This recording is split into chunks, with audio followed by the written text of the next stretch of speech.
नमस्कार, आप देख रहे हैं लोकहित न्यूज लाइव। जितेंद्र सिंह राठौड़ के साथ। मध्य प्रदेश में भारत जोड़ो यात्रा का आज अंतिम दिवस रविवार था।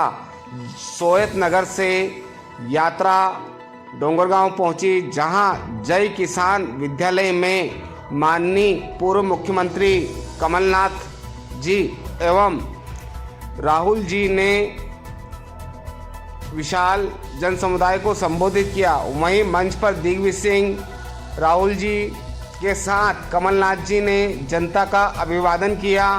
आप भी सुनिए माननीय पूर्व मुख्यमंत्री कमलनाथ जी ने आम जन को संबोधित करते हुए क्या कहा। तत्पश्चात राहुल जी ने भी जनता को संबोधित किया। देखते रहिए न्यूज लाइव। आपको न्यूज पसंद आए तो चैनल को सब्सक्राइब करें, लाइक करें। दिग्विजय सिंह जी, सभी यहाँ उपस्थित कांग्रेस के नेतागण, सभी यहाँ कांग्रेस परिवार के सदस्यगण, भाइयों और बहनों, आपकी ओर से, अपनी ओर से मैं राहुल गांधी जी को धन्यवाद देना चाहता हूं कि वे आपको संबोधित करें।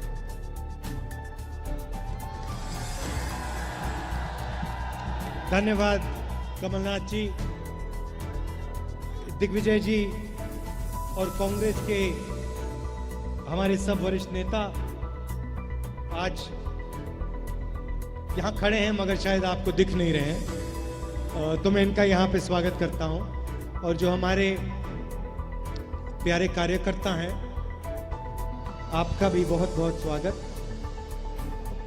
और जो हमारे भाई और बहन आए हैं, युवा आए हैं, किसान आए हैं, आप सबका दिल से मैं यहां स्वागत करता हूं।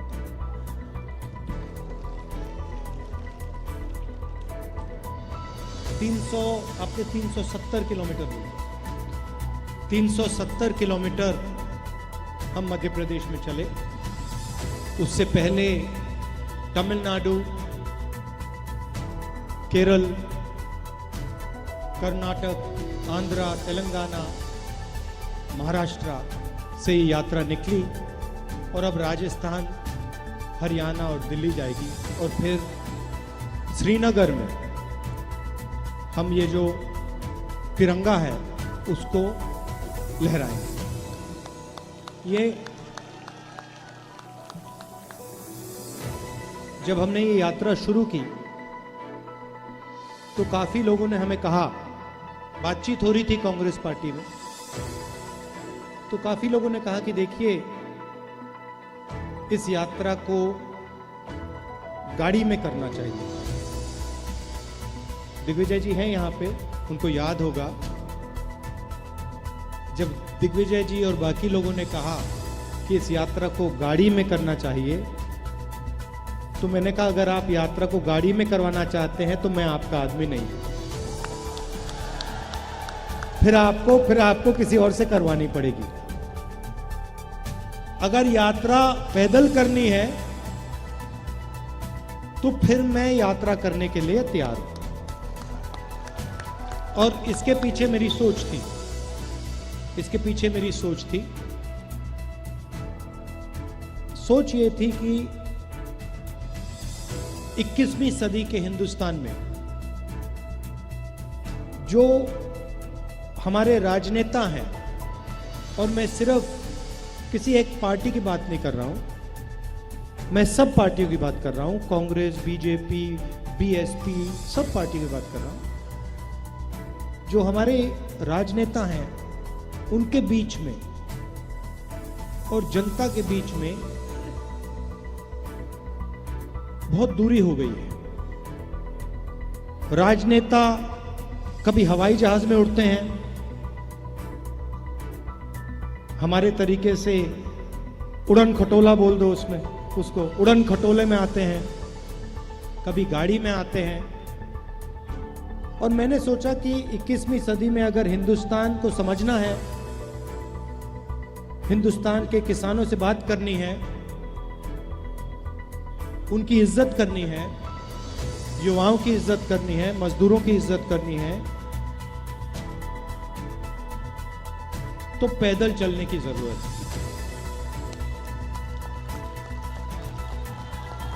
जैसे जैसे हिंदुस्तान की आम जनता सड़कों पे चलती है, वैसे ही हमें करना चाहिए। काफी लोगों ने उस समय कहा कि नहीं, बहुत लंबा है, 3700 किलोमीटर है, मुश्किल हो जाएगी, कैसे चला जाएगा। हमने कहा नहीं, हम रिस्क ले लेते हैं, देखते हैं, चला जाए तो चला जाए, नहीं चला जाए तो रुक जाएंगे। और हम सब यात्रियों के साथ कन्याकुमारी से निकले। और आमतौर से क्या होता है, अगर लंबा सफर होता है तो शुरुआत में थकान नहीं होती, और जैसे आगे बढ़ते जाते हैं थकान बढ़ती जाती है। आप लोगों ने सफर किए होंगे, आपको ये मालूम है। मगर इस सफर में बड़ी अजीब बात हुई। जो शुरुआत में थकान थी वो कम होती गई, कम होती गई, कम होती गई, कम होती गई। और ऐसा समय आया, मैं दिवाली के लिए घर गया, वहां पे मैं अपने घर में पलंग पे लेटा हुआ था, और सुबह उठा और मैंने सोचा कि भाई मैं तो वापस अपने कंटेनर में जाना चाहता हूं, यहां मुझे ठीक नहीं लग रहा। और आप यात्रियों से पूछेंगे तो 8 दिन में हमारी एक ब्रेक होती है। आप उनसे पूछिए, उस दिन कहते भैया आज मजा नहीं आ रहा, हमें चलना है। और अगर आप देखें तो वहां पे जहां हमारा कॉम्पाउंड होता है वहां पे आगे पीछे चलते रहते हैं।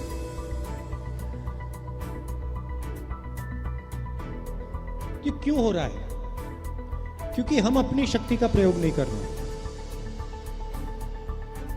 हम जो आपका प्यार है, आपकी मोहब्बत है, उसका प्रयोग कर रहे हैं। और आपने अपने मोहब्बत देकर, अपना सपोर्ट देकर हमारे काम को बहुत आसान कर दिया। पता ही नहीं लग रहा, मैं आपको बता रहा हूं। आज कमलनाथ जी, मैं बता देता हूं, आज इनको बुखार है, दवाई खाएं। आज इन्होंने मुझे सुबह बोला कि मुझे 101 बुखार है। मैंने कहा रेस्ट ले लो। कहते नहीं, आखिरी दिन मैं भी चलना चाहता हूं, मैं रेस्ट नहीं लूंगा, मैंने दवाई खा ली। और देखिए अब मुस्कुरा रहे हैं। और ये सिर्फ कमलनाथ जी की बात नहीं है, ये सारे के सारे हमारे नेता हैं। 370 किलोमीटर हमारे सब नेताओं ने चला, और आपसे बहुत सीखने को मिला है। किसानों से बात हुई, किसानों ने हमें पूरा समझाया। कपास के किसानों ने, सोया के किसानों ने, लहसुन के किसानों ने, सब ने उनकी जो मुश्किलें हैं, उनका जो दर्द है, गहराई में घंटों हम सुने, गहराई में बारीकी से उन्होंने हमें समझाया। बीमा का पैसा डालते हैं, प्राइवेट कंपनी को पैसा दिया जाता है, तूफान आता है, बारिश हो जाती है, खेत बर्बाद हो जाता है, कंपनी का कोई नहीं मिलता। ये देखो, इनका बीमा नहीं मिला। तो ऐसे, आपका नाम क्या है? पाटीदार जी जैसे हजारों लोग इन सड़कों पे हमसे मिले, इन्होंने ये कहा।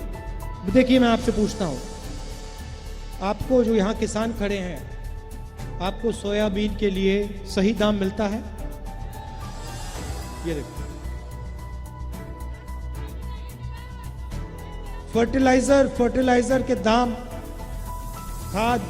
खाद आपको आसानी, यूरिया आपको आसानी से मिलता नहीं, यूरिया के दाम बढ़ गए। हां, तो ये सब आपने बारीकी से हमें समझाया। युवाओं से बात हुई, युवा कहते हैं हमने इंजीनियरिंग की, कोई कहता है मैंने सॉफ्टवेयर इंजीनियरिंग सीखी, मैंने ये प्रोग्रामिंग सीखी, मैंने वो प्रोग्रामिंग सीखी, कंप्यूटर को चलाना सीखा। अच्छा अब क्या करते हो? अब मैं मजदूरी करता हूं, computer engineer, mechanical engineer, civil engineer, ये सारे के सारे आज के हिंदुस्तान में मजदूरी कर रहे हैं। तो ये हालत है सिर्फ मध्य प्रदेश की नहीं, हिंदुस्तान की। और जो बीजेपी की पॉलिसीज हैं वो डर पैदा करती हैं, समाज में डर पैदा करती है। चाहे वो नोटबंदी हो, चाहे वो गलत जीएसटी हो, चाहे वो कोविड के समय की पॉलिसीज हो, इनका लक्ष्य समाज में, किसानों के दिल में, छोटे व्यापारियों के दिल में, स्मॉल और मीडियम बिजनेस चलाने वाले लोगों के दिल में, युवाओं के दिल में डर भरने का है। क्योंकि वो उस डर को नफरत में बदलते हैं। जिसके दिल में डर नहीं है उसके दिल में नफरत पैदा हो ही नहीं सकती। आप देख लो, जिसके दिल में डर नहीं होता, और हमारी यहां माताएं बहनें हैं, ये इसको बहुत अच्छी तरह समझेंगी। देखिए आप मुस्कुरा रही हैं। जिसके दिल में डर नहीं होता उसके दिल में नफरत पैदा नहीं हो सकती। तो नफरत के लिए इनको डर की जरूरत होती है, और इनकी सारी पॉलिसीज इस डर को पैदा करने के लिए की जाती है। क्यों करते हैं मैं बता देता हूं। क्योंकि ये जो आपका धन है, किसानों का धन है, जो आपकी शिक्षा में जाना चाहिए, स्कूलों में जाना चाहिए, अस्पतालों में जाना चाहिए, वो आपसे छीनकर इनके सबसे बड़े उद्योगपति मित्रों को देना चाहते हैं। मार्केटिंग वो लोग करते हैं। ये जो हमारे प्रेस के मित्र हैं आज दिख नहीं रहे मुझे, कहां गए वो? ये देखिए यहां बैठे हैं। आज इनसे मिला, मजाक हो रही थी। मैंने इनसे कहा देखिए आप ये मत समझिए कि मैं आपकी बुराई कर रहा हूं। मैं कहता हूं, मीटिंग में कभी कभी कहता हूं, जैसे शुरुआत में मैंने कहा प्रेस के हमारे मित्रों, फिर मैं कहता हूं प्रेस के मित्र हैं मगर हमारी बात तो कभी दिखाते नहीं। तो कैसे मित्र हैं? टीवी पे हमारी बात नहीं आती, हम मनरेगा की बात करते हैं वो नहीं दिखाते, हम नोटबंदी के बारे में बोलते हैं वो नहीं दिखाते, गलत जीएसटी के बारे में बोलते हैं वो नहीं दिखाते। तो मैंने इनसे कहा देखिए आपकी गलती नहीं है, मैं जानता हूं कि आपके पीछे लगाम लगी हुई है। जैसे ये आपको पकड़ रखा है, आपको छूट नहीं देते हैं। जो आपके दिल में है, जो आप बोलना चाहते हो, आपको अलाउ नहीं करते। तो मैं आपकी बुराई नहीं कर रहा हूं, मैं जिन लोगों ने आपके पीछे लगाम लगा रखी है उन पर सवाल उठा रहा हूं। तो हम पार्लियामेंट में बात उठाने की कोशिश करते हैं, माइक ऑफ कर देते हैं। माइक ऐसे ऑफ कर देते हैं, बोलते जाओ जितना बोलना है, कुछ नहीं। देखो मैं दिखाता हूं पार्लियामेंट में क्या होता है, मैं आपको दिखाता हूं।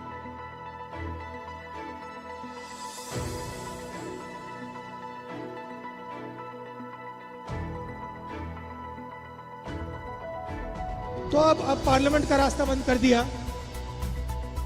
जो भी उसमें भैया जो भी बोलो, जो भी बोलना है, जितना भी बोलो, मजे ले लो। देखो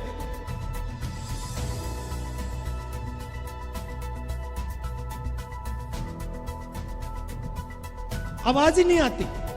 तो मीडिया का रास्ता बंद, पार्लियामेंट में, विधानसभा में माइक बंद। तो हमने कहा चलो सड़क को तो बंद नहीं कर सकते, तो इसलिए हम 3700 किलोमीटर सड़क पे चले आपको बताने कि ये जो नफरत फैलाई जा रही है इससे देश को नुकसान हो रहा है। ये जो लोगों को डराया जा रहा है, किसानों को, मजदूरों को, छोटे व्यापारियों को डराया जा रहा है, इससे देश का नुकसान हो रहा है। जो महंगाई बढ़ रही है इससे देश का नुकसान हो रहा है। जो बेरोजगारी बढ़ रही है इससे देश का नुकसान हो रहा है। और जब हमने ये बात उठाई, आपने ये बात बहुत अच्छी तरह समझी और आप इस यात्रा में सब के सब शामिल हो, तो मैं आपका दिल से धन्यवाद करना चाहता हूं। अब हम यहां से मध्य प्रदेश से निकल रहे हैं, राजस्थान जा रहे हैं। आपने पूरा प्यार दिया मदद की हमारी, ये मैं जिंदगी भर नहीं भूलूंगा, कांग्रेस वाले कोई नहीं भूलेंगे। और आखिरी में मैं आप तो हमारे जो पुलिस वाले हैं जिन्होंने इस यात्रा की मदद की, आप हमारे साथ चले, आपको भी कष्ट हुआ, आपको भी धक्के लगे, आपका भी मैं दिल से धन्यवाद करना चाहता हूं। सबका बहुत बहुत धन्यवाद। नमस्कार।